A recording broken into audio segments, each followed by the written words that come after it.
आता है दोस्तों। और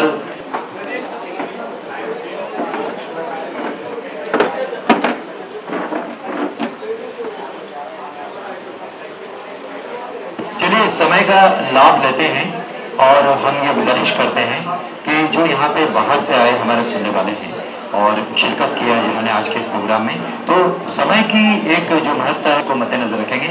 मैं गुजारिश करूंगा कॉर्डलेस माइक इसी लाइन से शुरू किया जाए। और हेलो, कॉर्डलेस माइक उस रोड में दे दिया जाए, उस रोड में लेफ्ट साइड में।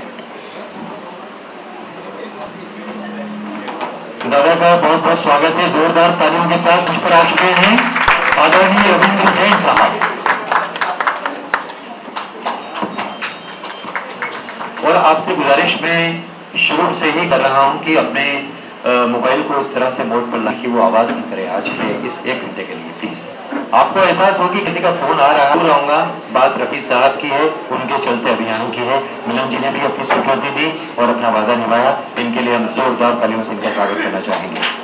हैं सरकार के मुतालिक बात कर रहा हूँ कि कोई ऐसा बंदा नहीं है जिसको कि हमने अप्रोच भी किया है, और हमारे जैन साहब ने तो दिल्ली जाकर अपने साथियों के साथ इस फोरम को ले जाकर और इस फाउंडेशन को जो हमने एक पुनर्जमीनी तौर पर स्थापित किया है, बड़ी कोशिशों के बावजूद संबद्ध मंत्रालय से भी मिल चुके हैं हम। और एक नाम याद होगी कि उन्होंने कहा है कि भाई ठीक है हम सरकार में हैं और ये बड़ी बात है, मैं तो उनका फैन रहा हूँ, हालांकि संगीत से मेरा कोई ताल्लुक नहीं है, लेकिन जब भी रफी साहब के गानों की थिरकन आती है, उनका वाइब्रेशन आता है, रेडियो पे सुनता हूँ, तो मैं खुद भी झूमने लगता हूँ, अपनी उंगलियों को हिलाने लगता हूँ, कदमों को थिरकाने लगता हूँ। और जैन साहब से उन्होंने कही है, हाँ तालियों में आप बजा सकते हैं, बजा सकते हैं, बजाएंगे तो अच्छा लगेगा। लग रहा है कि कैंपेन की शुरुआत अच्छी हुई है, जोरदार तालियां। दोस्तों इस अभियान में हम किस तरह से अपना योगदान दे सकते हैं? कहा जाता है कि जो भारत रत्न की बात है और सजीव तौर पर ये लाइवली वो यहाँ मौजूद है, बड़े खुशकिस्मत हैं हम सभी, तो वे अपने 2 शब्द उद्गार के रूप में जरूर हमें बताएं। धन्यवाद।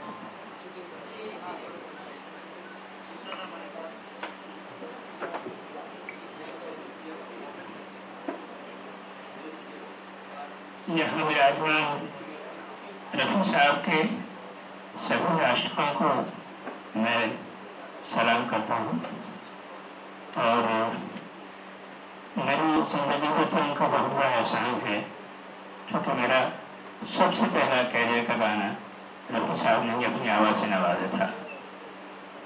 वो गीत मार्केट में नहीं आया है, और फिल्म थी सिलसिला है प्यार का, नारी शक्ति साहब की पिक्चर थी, और वही पहला गाना 14 जनवरी 1972 को मैंने रिकॉर्ड किया रफी साहब की आवाज़ में। और आप जैसा कह रहे हैं कि भारत रत्न रफी साहब को दिया जाए, तो मेरा कहना यह है कि हम भारत रत्न कहकर उनका दर्जा कम कर रहे हैं, वो विश्व रत्न थे।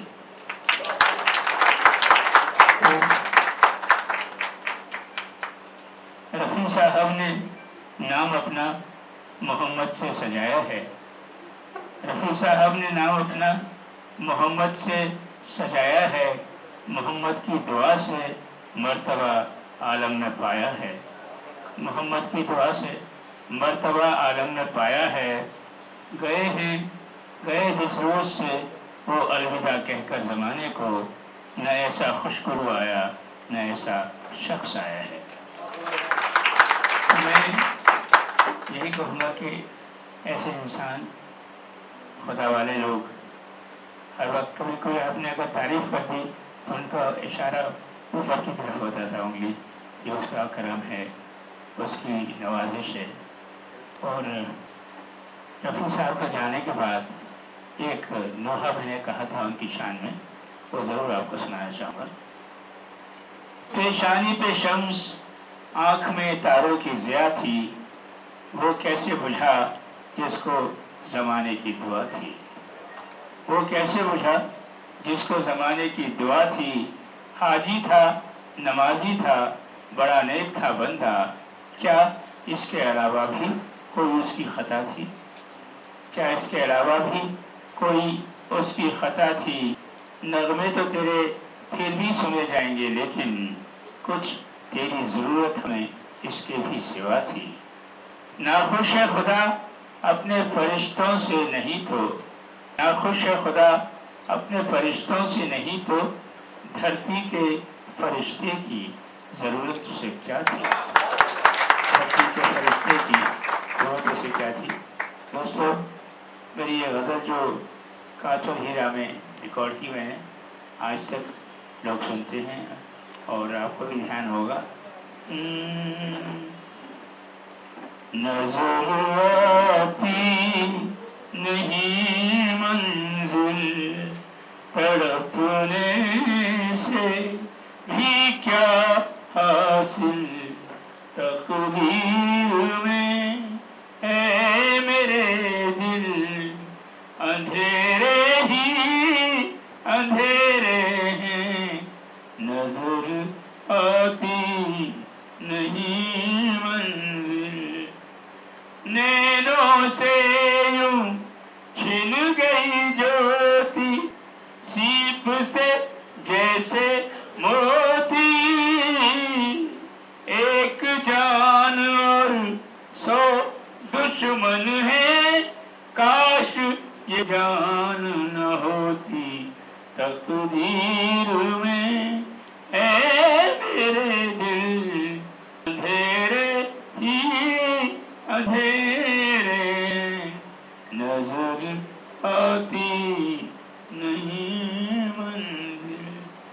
तो मेरी परवरदिगार से इल्तिजा है कि फिर ऐसी आवाज़ भेजे और फिर हमारे अगले कंपोजर्स को ऐसा शर्फ हासिल हो कि ऐसी आवाज़ के लिए गाने बनाएं, और मैं तो हमेशा उनका एहसानमंद रहूँगा। मेरा बहुत बहुत सलाम।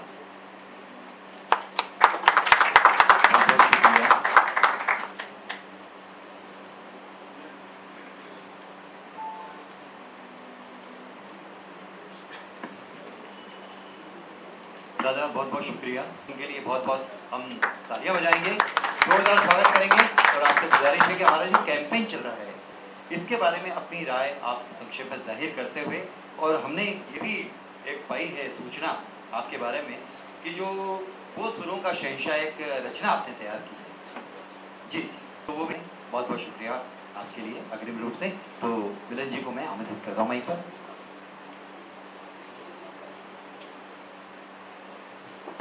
हेलो, सबसे पहले समस्त पत्रकार भाई बहनों को, यहाँ उपस्थित तमाम रफ़ी भक्तों को मेरा श्रद्धापूर्वक नमन प्रणाम। रफ़ी साहब कोई बहस का विषय नहीं है। ये हमारा परम सौभाग्य है कि उन्होंने हमारी इंडस्ट्री में अपनी आवाज़ का जो खजाना छोड़ा है, आने वाली तमाम पीढ़ियाँ उससे माला माल होती रहेंगी। और एक हमारे एल्बम में मोहतरम अमीर सानी साहब ने कहा था कि लोग आते रहेंगे जाते रहेंगे, लेकिन रफ़ी साहब जैसा फ़नकार न पहले कभी आया न बाद में कभी आएगा।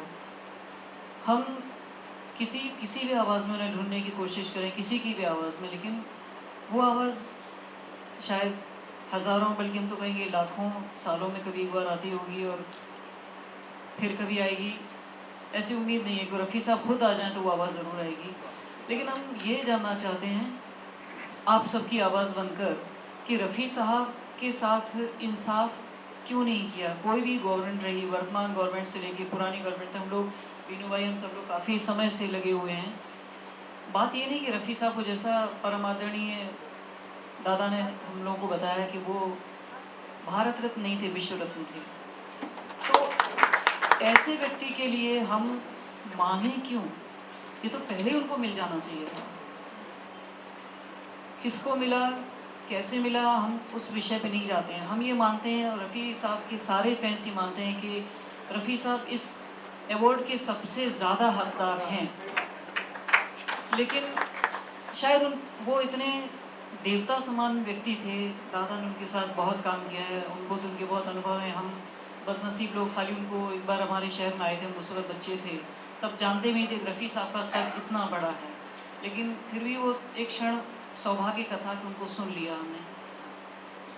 लेकिन रफ़ी साहब की जो आवाज़ है, बात उसकी इस वक्त हम लोग नहीं करेंगे, आप सब उससे वाकिफ़ हैं।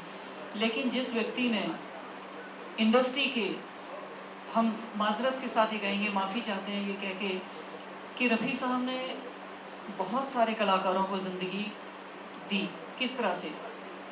जैसे जो हम उनको नॉन एक्टर नहीं कह सकते क्योंकि हर एक्टर एक्टर होता है, लेकिन भारत भूषण साहब से लेके प्रदीप दादा से लेके विश्वजीत दादा से लेके मनोज कुमार साहब, तमाम ऐसे, जितेंद्र जी, इवन शम्मी कपूर साहब, अगर रफ़ी साहब की आवाज़ को माइनस कर दिया जाए तो उनका करियर में कुछ नहीं बचता।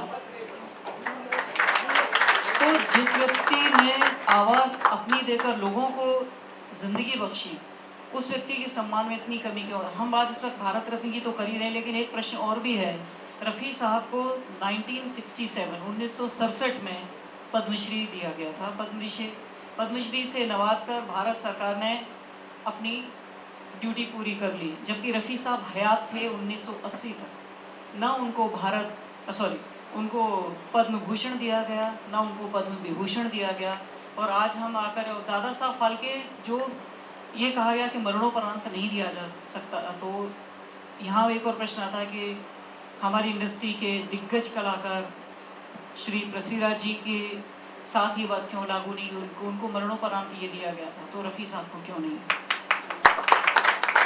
तो ये रफ़ी साहब की तरफ से कोई बोलने वाला नहीं है, ऐसी बात नहीं है। आज आप सब रफ़ी भक्त हैं, सबके पास सारी इंफॉर्मेशन इंटरनेट पे है, लेकिन हम यहाँ दोहराना चाहते हैं कि BBC के सर्वे में दुनिया में सबसे ज़्यादा सुना जाने वाला गाना बहारो फूल बरसाओ, आप सब जानते हैं। और वर्ल्ड रैंकिंग में रफ़ी साहब की पॉपुलैरिटी का जो ग्राफ है, उसमें भी वो नंबर 1 है। तो जो दुनिया में नंबर 1 है, उसके साथ ये नाइंसाफ़ी क्यों हो रही है? तो हम सबका ये कर्तव्य है कि वो तो कभी ऊंची आवाज़ में बात तक नहीं करते थे, खामोश तबीयत के इंसान थे, उनकी तरफ से तो बोलने की कोई मतलब वही नहीं कि कोई आए आगे। लेकिन हम सब रफ़ी फैंस ये ज़रूर चाहेंगे कि हम एक आवाम की आवाज़ बने जो रफ़ी साहब को ये सम्मान हमारे लिए उनको दिलाए, उनके लिए नहीं, लेकिन हमें उसकी बहुत ज़रूरत है। तो हम छोटे से कलाकार हैं, भाषण देना नहीं आता है, लेकिन उद्गार पूरे हृदय में यही कह रहे हैं कि रफ़ी साहब को ये चीज़ जल्द से जल्द मिलनी चाहिए। और हम सब कृतज्ञ होंगे उस सरकार के जिसमें रफ़ी साहब को ये गौरव प्रदान किया जाएगा। हमारे लिए ये बहुत गौरव का विषय होगा। और आप सब, जैसा कि एक बहुत पुराना शेर है कि मैं अकेला ही चला था जाने में मंजिल, मगर लोग साथ आते गए और कारवां बनता गया। एक आवाज़ शुरू हुई, अभी हम जंतर मंतर पे भी 23 मई को बैठे थे, वहाँ भी हमने अपनी बात कहने की कोशिश की। हम सब, ये हमारे जितने रफ़ी साहब के भक्त हैं, हम सब लोग वहाँ पे 23 मई की लू में बैठे रहे और 5-6 घंटे हम लोग वहाँ पे गए। लेकिन वो हो जाता है ना कि रफ़ी साहब की तरफ से ये बात नहीं थी, ये बात उनके भक्तों की तरफ से थी। तो ये लोग इतने बहरे क्यों वो बन के बैठे हैं कि हर बात उन्हें जाके कही जाती है। जंतर मंतर पे भी, उसके बाद ये संजीव भाई, हमारे जैन साहब, सब लोग ने वहाँ PMO ऑफिस में भी जाके उन्होंने इस बात को अपनी जो हमारा ये था मेमोरेंडम था, उसको वहाँ दिया गया उनको, और उनको रिसीव करवाया गया। ये पिछले 12 सालों से चला रहा है कि लेटर्स लिखे जाते हैं और सबको जगाने की कोशिश की जाती है। लेकिन एक कहते हैं ना कि आप सोते हुए को तो जगा सकते हैं, लेकिन जो जागते हुए सोने का अभिनय करे उसे कौन जगाएगा? तो कुछ भी करके जगाना है इनको, और दुआ करते हैं, प्रार्थना करते हैं ईश्वर से कि ये दिन जल्दी आए। Thank you so much. Madam, आपसे गुजारिश,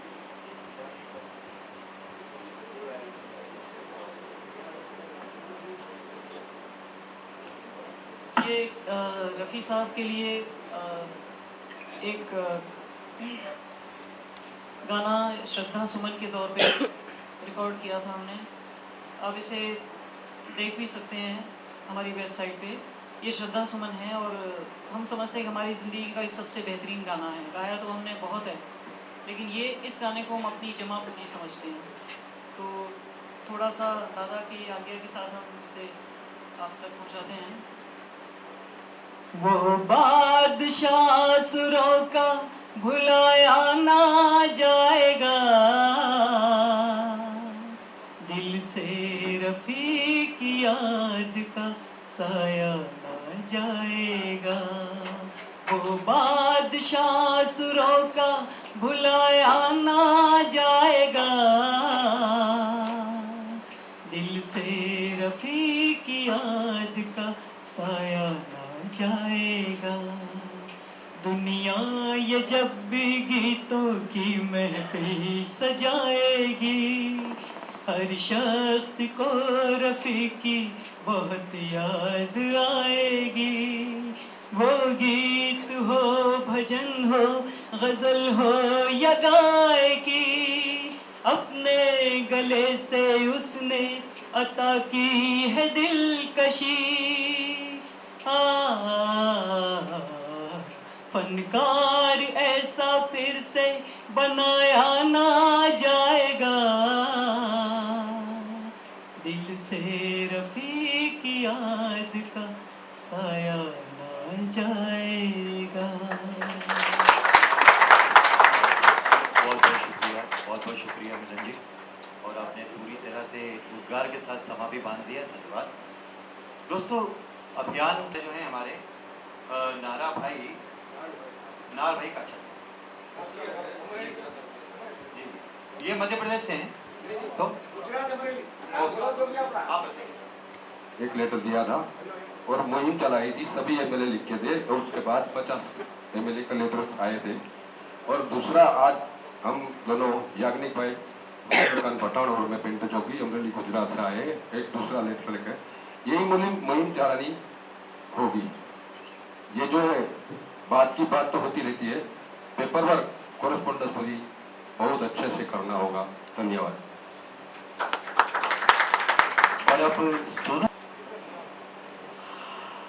आप सभी को मेरा बहुत बहुत नमस्कार। मुझे बहुत ही खुशी है कि मेरे संगीतमय पिता, मेरे म्यूजिकल फादर, मेरे गुरु जिन्हें मैं ईश्वर की तरफ पूछता हूँ, मोहम्मद रफ़ी साहब के प्रशंसकों ने मिलकर उन्हें भारत रत्न दिलाने की मुहिम चालू की है। मैं ये कहूँगा कि मेरी शुभकामनाएं तो आप सबके साथ में है ही, परंतु भारत रत्न मिले या ना मिले, या मिला या नहीं मिला, या कोई भी अवार्ड मिला या नहीं मिला, मोहम्मद रफ़ी साहब इन सभी अवार्ड से बहुत ऊपर है मेरे लिए, मेरे दिल में। मैं उनकी आत्मा को नमस्कार करता हूँ, मैं उनकी कला का नमस्कार करता हूँ, और मैं जानता हूँ कि मेरे जीवन में उनका कितना बड़ा प्रभाव रहा है। उन्हें अवार्ड मिल जाए, इससे उन्हें तो कोई फर्क नहीं पड़ता, क्योंकि वो इस दुनिया में नहीं है शारीरिक रूप से, पर अगर उनके फैंस को ये तसल्ली मिलती है तो मैं उनके बिल्कुल साथ में हूँ। मेरी शुभकामनाएं आप सभी के साथ में, आगे बढ़ते रहिए और रफ़ी साहब की झंडी को ऊंचा उठाए रखिए हमेशा। बहुत गुड इवनिंग। कुछ क्वेश्चंस एंड आंसर है तो रविंद्र साहब और मिलन जी और हमारे गेस्ट उसका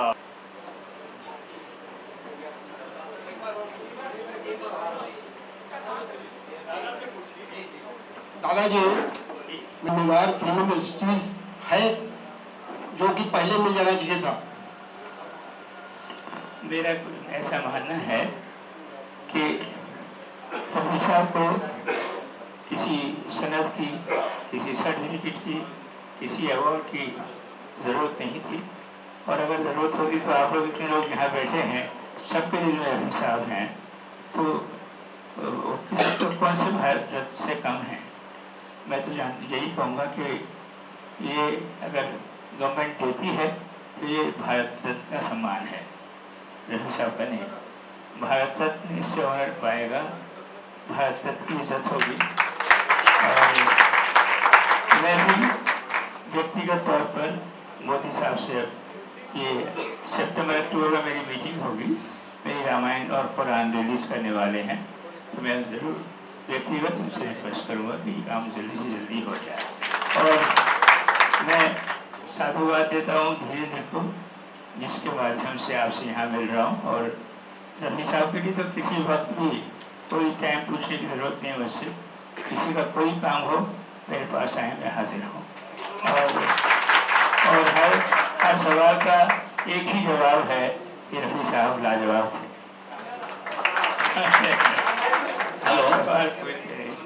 और ये कहूँगा कि रफी साहब अगर इंसान को सजदा रवा होता, अगर इजाजत होती कि आदमी को सजदा किया जाए, रफी साहब अगर इंसान को सजदा रवा होता तो मेरा सर यकीनन आपके आगे झुका होता, तो मेरा सर यकीनन आपके आगे झुका होता। ऐसे लोगों के लिए तो आप रात दिन बोली में नया नया कह के बोलता रहो। और क्या है, आज्ञा देंगे तो चलूंगा। इतना ही कहूंगा कि अपने गीतों की बदौलत मैं दिलों पर छा गया, अपने गीतों की बदौलत मैं दिलों पर छा गया, ये न कहना प्रेस को इम्प्रेस करने आ गया। Thank you so very much.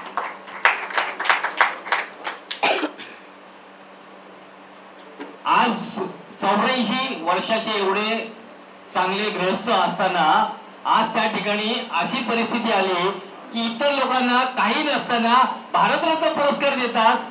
आज एवढा मोहम्मद रफी सारखा माणूस आज उत्कृष्ट गायक आज झालेला असताना त्याला पुरस्कार दिला जात नाही। हे कुठलं सरकार चालवतात? तळ्यात बळ्यात आहे का? तुम्ही सगळ्यांनी प्रयत्न करा अशी मी आपल्याला एक ज्येष्ठ नागरिक या नात्याने विनंती करतोय।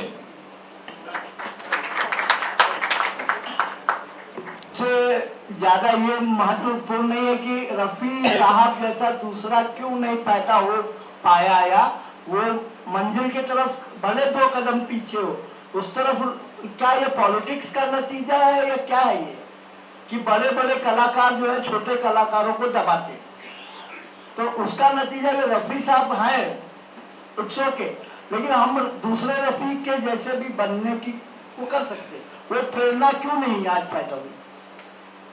देखिए, जहाँ तक आवाज का ताल्लुक है,